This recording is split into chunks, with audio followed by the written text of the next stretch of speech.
अनंत मार्तंड मंडल भगवान की और जोर से वीर बजरंग बली की, मानस सम्मेलन की, जनता जनार्दन की, संत समाज की, हर हर महादेव।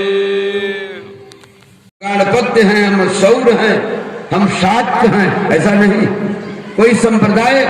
हम तो पांचों देवताओं के मानने वाले सनातन संप्रदाय के, हम कोई व्यक्ति विशेष संप्रदाय को नहीं।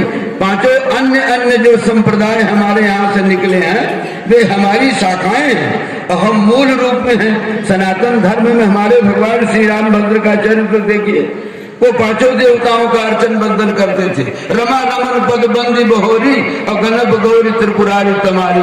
वो गणेश का भी पूजन करते हैं, भगवान शिव का भी पूजन करते हैं, भगवान सदाशिव, भगवान सूर्य नारायण अनंत मार्तंड मंडल का भी पूजन करते हैं और भगवान भगवती पराम्बा का पूजन करते हैं और श्रीमन नारायण का भी पूजन करते हैं। इनकी परंपरा है। हमारे गृहस्थ धर्म में कभी किसी एक देवता के पूजन की व्यवस्था नहीं है, ये कभी नहीं कहना चाहिए। या जो मन चले लोग कह देते हैं अरे आपके यहाँ बहुदेववाद है, हमारे यहाँ जनसंख्या भी बहुत है, सृष्टि में नाना प्रकार के योनियों की भी संख्या ज्यादा है, देवताओं की भी संख्या 33 करोड़ है, 84 लाख प्रकार की योनियां भी हैं, 56 करोड़ की देवियां भी हैं। तो भला हमारे यहाँ बहुदेववाद क्यों न हो? हमारे यहाँ बहुदेववाद, देवता का अभिप्राय है देवतनाति प्रकाशयति देवता, जो प्रकाश दे, इनलाइटमेंट दे, वही देवता जो देने वाला है। समाज में तो व्यवहार में लोग कही देते हैं, किसी भद्र पुरुष को देख करके कहते हैं अरे आइए देवता, आप तो साक्षात देवता।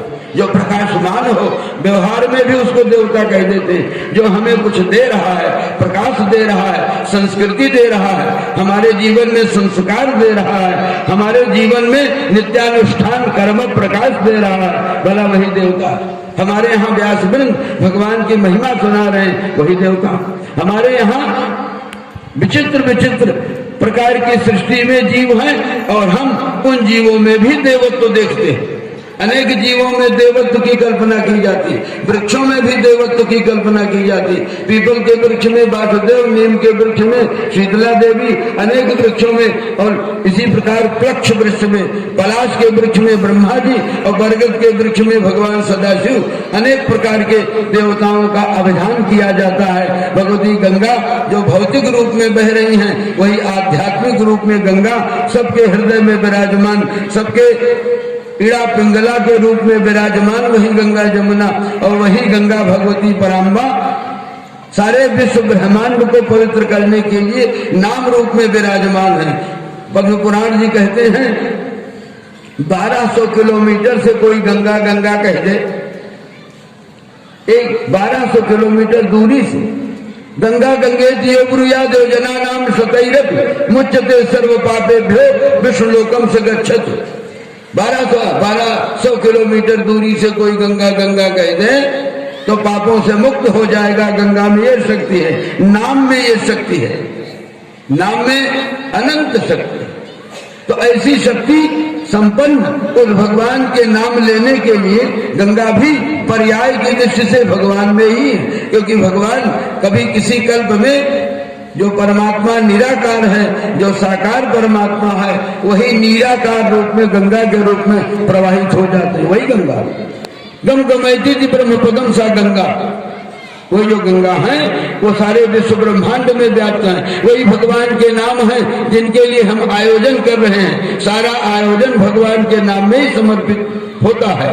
कहने का अभिप्राय जो हमारा जीवन है वो धर्मानुसारी होना चाहिए और वो धर्म भगवान के नाम में ही समर्पित होता है। भगवान का नाम ही धर्म है, धर्म ही भगवान का नाम है। इसलिए कहते हैं रामो विग्रहवान धर्मा। उसी परमात्मा की शरण में जाने के लिए सारे आयोजन करते हैं। अब शास्त्र कहते हैं जब उस परमात्मा का नाम लेना है तो फिर 10 प्रकार का परहेज होना चाहिए, 10 प्रकार की विधा जीवन में आनी चाहिए। असत्य वैभव कथा नहीं होनी चाहिए, झूठी इधर उधर की कथा न सुननी चाहिए न कहनी चाहिए। हमारे जीवन में भगवान शिव और विष्णु में कोई भेद नहीं दिख जाना चाहिए। जो शिव हैं वही विष्णु हैं, पर इनमें सब में संविधान है। जैसे शिवलिंग का पूजन सबको करने का अधिकार है, पर स्पर्श करने का अधिकार नहीं। जैसे कोई राष्ट्रपति आ जाए, प्रधानमंत्री आ जाए, तो हर व्यक्ति हाथ नहीं मिलाए, तो समानांतर व्यक्ति ही हाथ मिलाए। भगवान शिव के शिवलिंग को माताएं न छुएं, शालग्राम भगवान को न छुएं, उनके स्पर्श का निषेध है। ऊपर से आप जल डालिए, अक्षत चढ़ाइए, चंदन डालिए, उन्हीं के शिवलिंग पर बिल्वपत्र चढ़ाइए, दूर्वा चढ़ाइए, जो भी आप अर्पण करें, धूप दीप दिखाइए, भोग पदार्थ उनके सन्मुख रखिए। कभी नैवेद्य सिर पर नहीं चढ़ाना चाहिए। जब छूना निषेध है तो माताओं को समझ में नहीं आता, वे लोग रोट रोट बनाती हैं, हलवा पूड़ी बनाती हैं और शंकर बाबा के सिर पर रख देती हैं। आपके सिरों भाग पर कोई हलवा पूड़ी रखा अच्छा लगेगा? कभी किसी देवता के सिरों भाग पर भोग पदार्थ नहीं रखना चाहिए। बड़े बड़े हमारे भावुक लोग विधि का अंदाज न समझकर हनुमान जी के मुख में लड्डू डालने लग जाते, मुख में लपेट देते। ये कहाँ की विधि है? शास्त्र की विधि नहीं। शास्त्र की विधि से पूजन करने का ही फल मिलेगा, इसलिए सावधान होकर समझ लेना चाहिए। किसी भी मूर्ति का स्पर्श, अपने घर की मूर्ति है, अपने घर में मूर्ति है भगवान शिव की शिवलिंग, तो आप पूजा करें। पूजा करने के बाद उसमें जो थाली में भगवान शिव बैठे हैं, जो जल चढ़ाए, अपने पति देव से, घर के उन व्यक्तियों से कह दें जो पुरुष वर्ग हैं, वे उस जल को हटा सकते हैं। माताएं ऊपर से पूजन करने की अधिकारिणी हैं। शालग्राम शिला पर भी इसी प्रकार से पूजन कर सकती हैं। तमाम प्रकार के प्रचारक हम लोगों को भ्रम में डाल देते हैं। विधियों का पता न होने से, अभी विज्ञान का पता न होने से हम अनधिकृत कार्य करने लग जाते हैं। इसलिए पूजन तो करना सबका अधिकार है, सबको बल मिला है। 5 कर्म जो शास्त्रों में बताए गए हैं, ब्रह्म यज्ञो देव यज्ञ पितृयज्ञ तथैव च बलि वैश्यो तथा तिथ्यम पंच यज्ञो विधीयते। ये जो 5 प्रकार का यज्ञ सब पूरे गृहस्थ को, पूरे भारतवासी को, ब्राह्मण क्षत्रिय वैश्य को, इन तीनों को करने का पूर्ण अधिकार है। हमारे चतुर्थ वर्ण के लोगों को दर्शन का अधिकार है। फल वही प्राप्त होगा जो पंडित जी को पूजन करने से मिलेगा। फल वही प्राप्त होगा जो पंडित जी को भीतर गर्भगृह में पूजन करने का फल है, वही हमारे चतुर्थ श्रेणी के, हमारे चतुर्थ वर्ग के भाइयों को, हमारी माताओं को परिक्रमा करने का वही फल मिलेगा। फल में चोरी नहीं है। सनातन धर्म में फल सबको मिलता, विधि का पालन करना पड़ेगा। बिना विधि के पूजन किए हुए फल कौन देगा? अविधि किया हुआ अर्चन बंधन कोई फल नहीं देता। अभी हम आपके सामने आपस्तंभ ग्रंथ का एक वाक्य सुना रहे थे, स्नानम संध्या जपश्चैव देवता नाम पूजनम बलि वैष्णव तथा तिथ्यम खट कर्माणि दिने दिने। देखिए, नित्य कर्म सबको करना चाहिए। नित्य कर्म करते ही हैं, उसी को विधि से जोड़ लेना चाहिए। नित्य कर्म वे कर्म हैं 2 प्रकार से होते हैं। एक स्वाभाविक नित्य कर्म, भूख लग जाना, प्यास लग जाना, शौच आ जाना, लक्षणका आ जाना, निद्रा आ जाना, ये स्वाभाविक नित्य कर्म। अब जो प्रयत्न पूर्वक किए जाते हैं उसमें स्नान करना, भगवान का पूजन करना, सूर्यार्घ देना, गणेश जी का बंदन करना, दुर्गा जी का बंदन पूजन करना, भगवान सदाशिव पर जल अर्पण करना, भगवान विष्णु पर गंध पुष्पादिक अर्पण करना, उनका नाम संकीर्तन करना, उनका नाम लेना, भगवान भुवन भास्कर को अर्घ देना।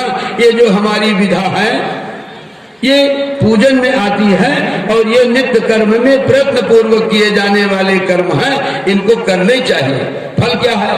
नित्य कर्म करने का विशेष फल नहीं होता, न करने पर बहुत बड़ा अपराध होता। नित्य कर्म करने का विशेष फल, कोई स्नान कर लिया स्वर्ग नहीं जाएगा ना, सामान्य फल मिलेगा। भगवान का अर्चन बंदन किया, पूजन किया, सामान्य फल मिलेगा। इससे अर्थ नहीं लगाना चाहिए कि हमने 50 साल तक शिव जी पर बिल्वपत्र चढ़ाया, दौरवा चढ़ाया, अक्षर चढ़ाया, मुकदमे में विजय नहीं मिली। ऐसा अर्थ नहीं लगाना चाहिए। वो आप पूजन करिए तो सामान्य फल देंगे। सामान्य फल नित्य कर्म देते हैं। जो स्वाभाविक नित्य कर्म है वे तो तत्काल फल देते हैं। शौच चले गए, मन साफ हो गया, मंजन कर लिया, दांत ठीक हो गया। ये तो स्वाभाविक है ना। इनको करने से निद्रा आ गई, फिर से ताजगी आ गई। भोजन कर लिया, क्षुधा की निवृत्ति हो गई। जल पी लिया, प्यास की निवृत्ति हो गई। तो हम आप सबको इन नित्य कर्मों को विधि से करने की शास्त्र अनुमति देते हैं। विधि से करने पर फल देते हैं, पर सामान्य फल देते हैं। न करने पर बहुत बड़ा अपराध हो जाता है। नित्यानुष्ठान न करिए, नित्य कर्म न करिए, स्नान न करिए, शरीर में रोग आ जाएगा। भूख की निवृत्ति के लिए भोजन न करिए तो महाराज अल्सर आदि तमाम रोगों की उत्पत्ति हो जाएगी। आप प्यास न बुझाइए तो आपको आंतों में गंभीर रोग भी हो सकते हैं। तो जल पीना भगवत प्राप्ति में उतना बड़ा सहायक नहीं है, केवल शरीर की व्यवस्था में सहायक है। यद्यपि शरीर की व्यवस्था भी चतुर्विध पुरुषार्थों के लिए चरक संहिता यही बात कहती है, धर्मार्थ काम मोक्षाणाम स्वास्थ्य मूलम ही कथ्यते। चरक संहिता ये वचन देती है, वो कहती है कि धर्म अर्थ काम और मोक्ष प्राप्ति में शरीर का बड़ा सहयोग है। बिना शरीर के हम आप कर ही नहीं सकते। ये शरीर भाग्यवानों को मिलता है तो बड़े भाग्य से मिलता ही है। गोस्वामी जी ने बात कही भी है, बड़े भाग मानुष तन पावा और सुर दुर्लभ सद ग्रंथ निगावा।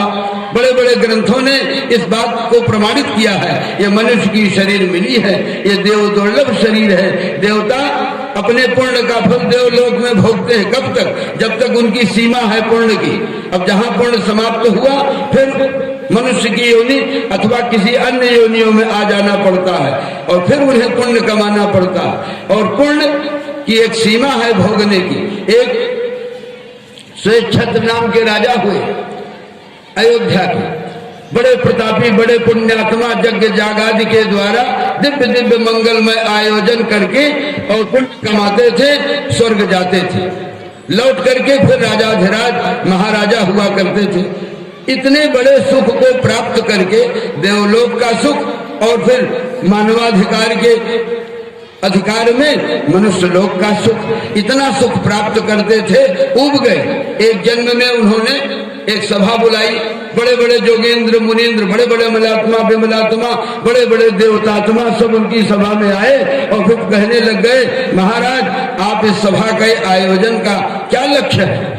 उन्होंने कहा, महाराज मैं पुण्य कमाता हूँ, स्वर्ग जाता हूँ, पुण्य का फल स्वर्ग तक है और स्वर्ग में एक सीमा है फल भोगने की, फिर लौट पड़ता हूँ। तो बार बार स्वर्ग जाता, बार बार लौटता, इस प्रकार का सुख प्राप्त करता हूँ। अब मुझे सुख नहीं चाहिए। उब गए, सुख से भी उब गए। तब महर्षियों ने कहा, अच्छा अपराध कमाओ, नरक जाओ। बोले अपराध क्यों कमाए महाराज? अपराध करने से नरक के यातनाओं को सुने तो बड़ी कठिनाई होती है। कुंभी पाक आदि नरक हैं जिनमें जीवों को डाल दीजिए कड़ाहे में खौलते हुए तेल में, दोबारा फिर नष्ट हो गए, फिर वो यातना शरीर पाएंगे, फिर कड़ाहे में डाले जाएंगे, ऐसे अनंत बार भोगेंगे। इतना दुख कैसे भोगेंगे? अपराध नहीं करेंगे। फिर तो आप ऐसा करो, मरते समय भगवान का नाम ले लो, आपकी मुक्ति हो जाएगी। यही कर लो, मरते समय भगवान का नाम ले ले वह तो मुक्ति हो जाती है। पीछे की बात नहीं सोच विचार में की जाती। पीछे आपने क्या कमाया, क्या पाप कमाया, क्या पुण्य कमाया? अच्छा ये भी जान लेना चाहिए, पाप का फल दुख है, पुण्य का फल सुख है। पाप पुण्य कमाने से नष्ट नहीं होता, पाप का फल अलग भोगना पड़ता है और पुण्य का फल अलग भोगना पड़ता है। दोनों अलग अलग भोगे जाते हैं। अधिक पुण्य कमा लेने से भी ऐसा नहीं है, पाप दब सकता है लेकिन भोगमान होगा। इस जीवन में अथवा अनेक जन्मों में, किसी न किसी जन्मों में वो भोगने पड़ेगा। अति उत्कट पाप ही लोके मुष्यते, ज्यादा कठोर पाप किया इस लोक में भी भोगना पड़ेगा और यमलोक में तो भोगना ही भोगना है। और बाद में यमलोक में पाप भोगने की सीमा जितनी है उससे कम सीमा वाला पाप वहां नहीं भोगा जाता। फिर यही भारतवर्ष में सांप, छछूंदर, बिल्ली, बंदर, अनेक प्रकार के जड़ चेतन अस्थावर जंगल के रूप में प्रकट होना पड़ता। बड़ी बारीकी से इन बातों को शास्त्रों की विधा से समझना पड़ता।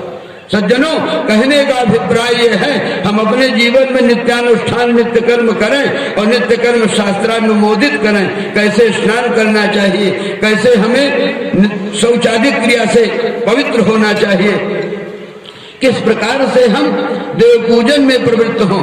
बिना कांच बांधे, बिना लांग लगाए देव पूजन में अधिकार नहीं है माताओं को छोड़कर।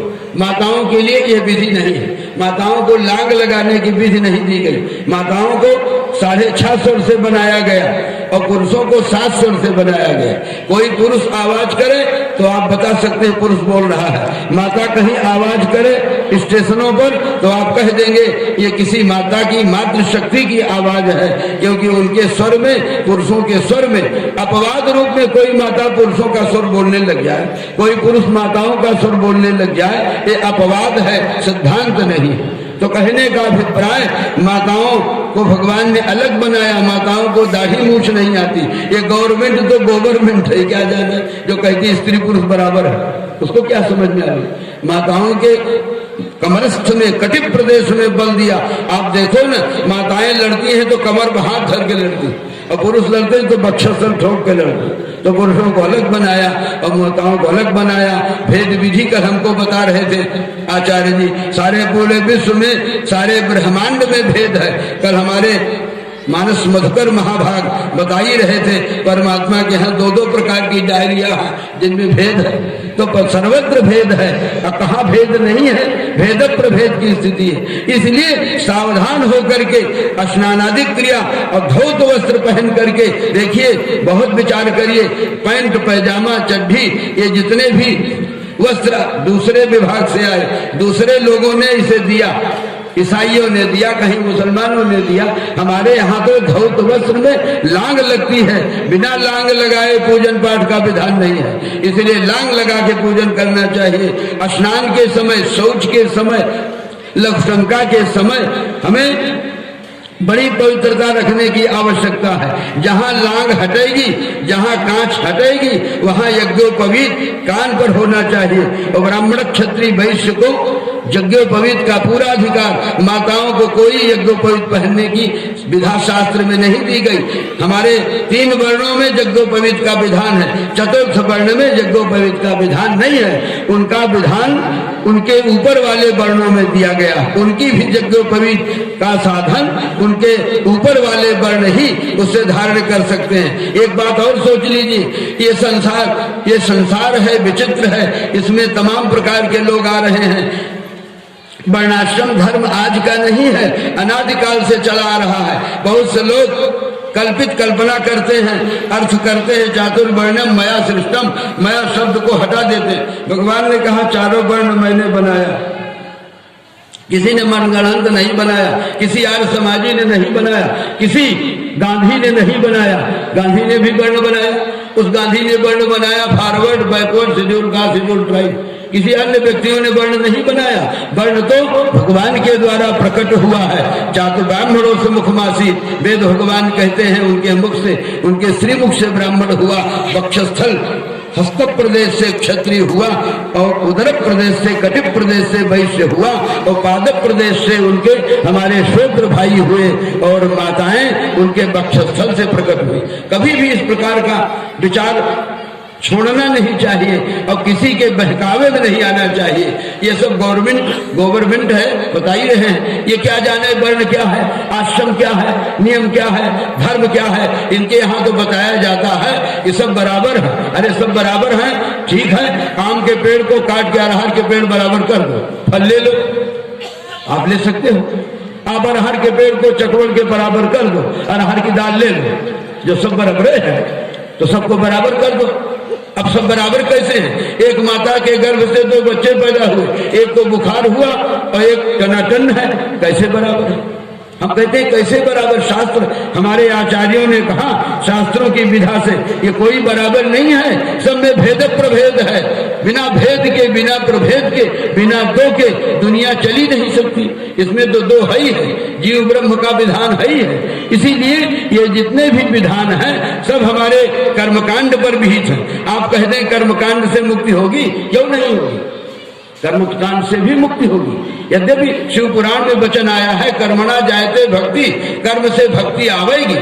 कर्म करते करते स्नान करिए, संध्या करिए, बहुत से विषय हैं। ये हमारे जो आचार्य प्रवण लाडले हैं, इन्होंने ऐसा विषय दे दिया नित्य कर्म आदि का, ये बहुत गंभीर विषय है। तो कहने का अभिप्राय जो नित्य कर्म है, अभी तो कर्मों में केवल हम नित्य कर्म बचल हैं, फिर नैमित्तिक कर्म है, प्रायश्चित्त कर्म है, उपासना कर्म है, दैहिक कर्म है, दैविक कर्म है, भौतिक कर्म है, आध्यात्मिक कर्म है, अनंत कर्म है। फिर कभी अगर अवसर आया तो कर्मों पर विचार करेंगे, नित्य कर्म से ही जोड़ लीजिए अपने। हम आपसे कह रहे हैं ये नित्यानुष्ठान जो नित्य कर्म है, यही भगवत प्राप्ति के लिए सहायक है। ऋषयो दीर्घ संध्यत्वा दीर्घमायुर्मवाप्नुयु। देखो हम आप सब जितने ब्राह्मण क्षत्रिय वैश्य हैं, पहले तो कमर कसें, हम ब्राह्मण हैं, हम क्षत्रिय हैं, हम वैश्य हैं, हम शूद्र हैं, हम स्त्री हैं, इस प्रकार की भावना जगे। हम आरएसएस नहीं हैं, हम भाजपा नहीं हैं, हम कांग्रेस नहीं हैं, पहले तो इस पर आइए ना। हम किसी पार्टी में नहीं हैं, हम समाजवादी नहीं हैं, हम एक और पार्टी है, क्या कहते हैं, हाँ ये आचार्य जी बताए, कहा हम बसपावादी नहीं हैं, हम किसी के बस में नहीं हैं महाराज, हम शास्त्र के बस में हैं। पहले यह विचार करना पड़ेगा कि हम शास्त्र के शास्त्र के बस में हैं। हम शास्त्र सम्मत विषयों को, विचारों को अपने जीवन में मानेंगे, उतारेंगे। हम भारतवासी हैं, भारत का अभिप्राय है भाति सर्वेषु देशेषु रति शास्त्रेषु वर्तते तारं तखलान लोकान तस्मात् भारत कथ्यते।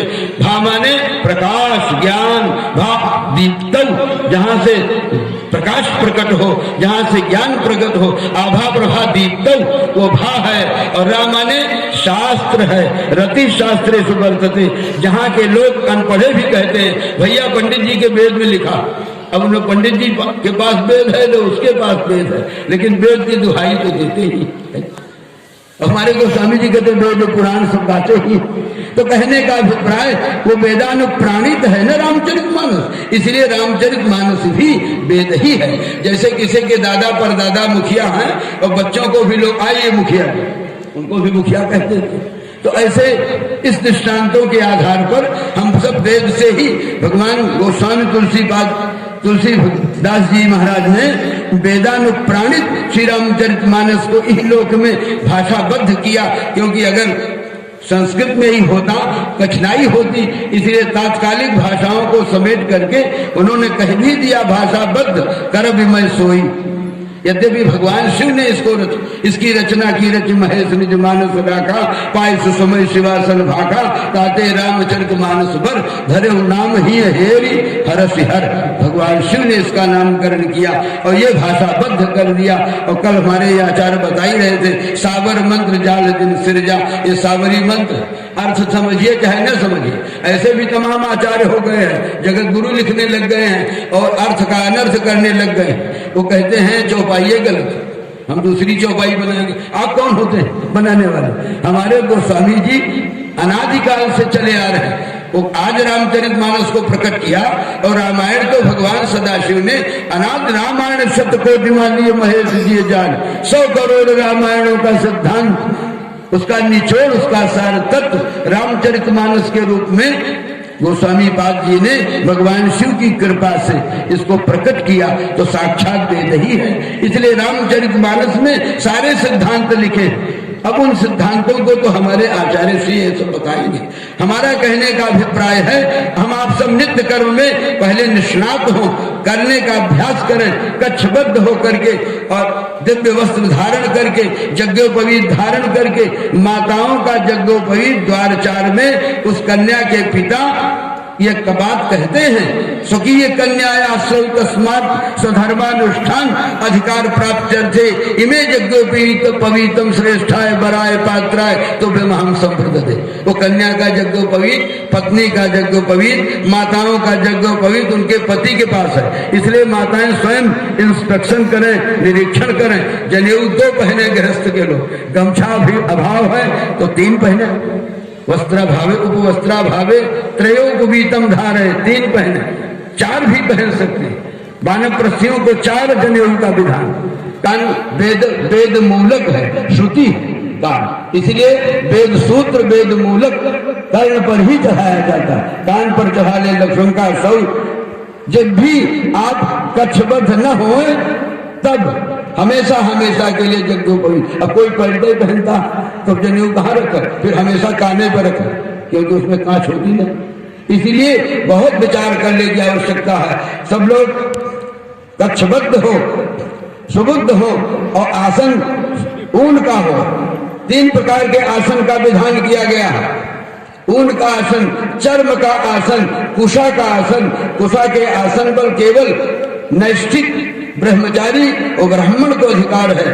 ऊन के आसन पर सार्वजनिक अधिकार, सब बैठे, सबको अधिकार दिया गया है। पूजन में अधिकार चारों वर्णों को, और कंबल ऊन के आसन पर बैठने का अधिकार सबको है। उष्णावातेन शुद्धत, ऊन का जो आसन है हवा से झटक दीजिए पवित्र हो जाता है, उसको वायु शुद्ध कर देती। 5 वस्तुएं हवा से शुद्ध होती। मक्षिका द्रव्य भू नारी उष्णम बातेन शुद्धत। मच्छी बैठ गई गुलाब जामुन पर, पंडित जी के फेंक देते हैं क्या गुलाब जामुन ना, हरा करके उसको पा लेते हैं, शुद्ध है, हवा से शुद्ध हो जाती। पैसा, बैंक में गए पैसा धोते हैं क्या, चिकवा के जेब से आया, किसके जेब से है, पंडित जी के जेब से, कहां से कुछ पता चलता है, कोई धोता है, पाया तुरंत बैग में रखेगा कि उसको हवा से शुद्ध होता।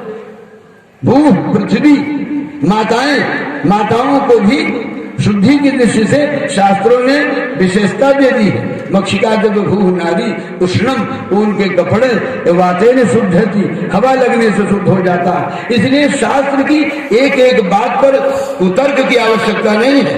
भगवान चक्रमणि यदि चक्र चूड़ामणि गोस्वामी पाद कहते हैं, राम ही भजी तर्क सब त्यागी। भगवान का भजन करना है, नित्य कर्म करना है, नैमित्तिक कर्म करना है, जन्माष्टमी मनाना है, शिवरात्रि मनाना है, उत्सव मनाना है, काम्य कर्म करना है, भगवान का स्मरण करना है, काम्य कर्म मनाना है। काम्य कर्म करने के बाद भी हमारे आचार्यों विद्वानों इन सब का सिद्धांत है। अंत में कहते हैं जस्य स्मृत्या च नामोक्त्या तपो जज्ञ क्रियादेषु न्यूनम संपूर्णताम यातु सद्यो बंदे तमच्युतम। भगवान का स्मरण करते हैं, भगवान के स्मरण में ही आदि मध्यावसानेषु हरि सर्वत्र दीयते। आज मध्य और अंत में भगवान का ही स्मरण किया जाता है। तो नित्य कर्म में सबसे पहले तो ये प्राविधान समझ लेना चाहिए, शिखा रखनी चाहिए।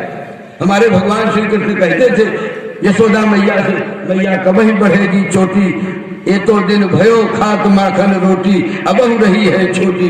जो शिखा रखिए, कैसे पता चले आप भारतवासी हैं, कैसे पता चले आप हिंदू हैं, कैसे पता चले ब्राह्मण क्षत्रिय वैश्य शूद्र, चोटी से। अब माताओं के यहाँ चोटी कटाने का विधान नहीं है। ये आजकल जो तमाम दुकानें खुल गई हैं, पार्लर वार्लर, तो कहा ये लोग बाल बनाने की दुकानें। माताओं के बाल में लक्ष्मी होती हैं, इसीलिए माताओं का बाल हमेशा ढका रहता है। जो सुबुद्ध माताएं हैं वो हमेशा रखती हैं। अब नए लोग दुपट्टा उपट्टा ले आए, अब दुपट्टा को भी गायब कर दिए। ऐसा नहीं होना चाहिए। हमेशा माताओं के बाल में लक्ष्मी रहती हैं, माताएं बाल संजोए के रखती हैं। पुरुषों के बाल में पाप रहते हैं, केशे से तिष्ठन्ति वही पापा तस्मात् पपनम कारय। मनुष्यों के बाल, पुरुषों के बाल में पाप प्रवेश कर जाते हैं। लोग कहते हैं इनके पाप बनेरी तक चढ़ गए, तो महाराज पाप बाल में रहते हैं। इसलिए कोई सत्कर्म करते हैं, यज्ञ जागादि करते हैं तो बाल बनवाते हैं, बाल बनवा करके यज्ञ में प्रवेश करते हैं, भागवत जी सुनते हैं, गया जी जाते हैं, तीर्थ जाते हैं, ये सब बाल बनवाते हैं। आयोजन के बाद भी बाल बनवाते हैं सिद्धि के लिए। इसलिए शास्त्रों के वचनों को, एक एक वचन को कीमत समझ करके, बड़े मूल्यवान हैं, हम आप सबको कार्य करना चाहिए। इसलिए तीसरी पंक्ति में वचन, अब तो समय हो ही गया, सुनना हम भी चाहते थे। श्रीमान जी का महाभारत का पर असुविधा है, कहीं बाहर जाना है, इसलिए केवल इतने कहकर पदम सा संध्या सम्यक ध्यायते ब्रह्म पदम सा संध्या। अब विषय बहुत है, 2 बार भगवान का नाम। श्री राम जय राम जय जय राम, श्री राम जय राम जय जय राम। भगवान सच्चिदानंद की जय, श्री सीताराम दरबार की जय हो, भगवान विश्वनाथ की जय। गणपति भगवान